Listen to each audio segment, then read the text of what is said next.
Who can forget what happened to this guy in 28 Days Later?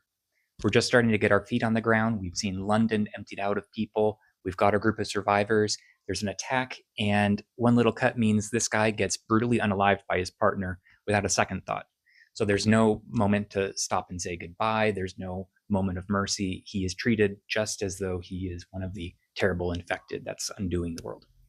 And this same brutality is what the movie's protagonist, Jim, undergoes when they meet society again in the form of the soldiers, the soldier community, who it keeps itself knit together with its obscene underside, the thing that ties us together, very much on the surface. So they've chained up one of their own who's infected, and they're using him as entertainment.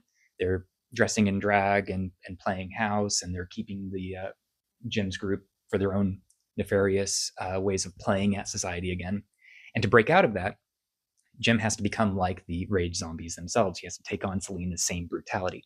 So on his rampage, he brutally confronts and unalives someone who's just a kid, who's basically innocent. And after he leaves him, we see the leader of that group come to that same kid as he's still passing on and show a moment of tender mercy and holds his hand. Meanwhile, Jim, runs into another soldier who's no longer a combatant, basically begging for mercy, and he leaves him to his fate as he leads a zombie monster to him, and lets that happen. And then famously, Jim, with his bare hands, brutally unalives one person who's holding Selena hostage, and she, after he's done, she can't tell whether he's one of the rage monsters or not. So this shows the lengths to which one has to sever one's own connections to society to be part of this brutal world. So it's not that we totally lose our humanity. We still have things like love and self-sacrifice. There is some continuation of that in 28 days and then 28 weeks later too. But it's the matter in which we're no longer ourselves in the apocalypse.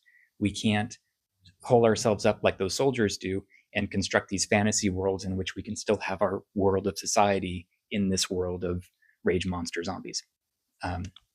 The cut has to be self-directed. That impulse we have to stop and show mercy to our friend who's just been bit, basically, that changes. So, it's that sort of engagement with the world that I was inspired by with Where We've Made It Dark, which is a literary zombie apocalypse that comes out October 21st. NicholasCrawfordAuthor.com. You can download some free chapters and pre-order it now.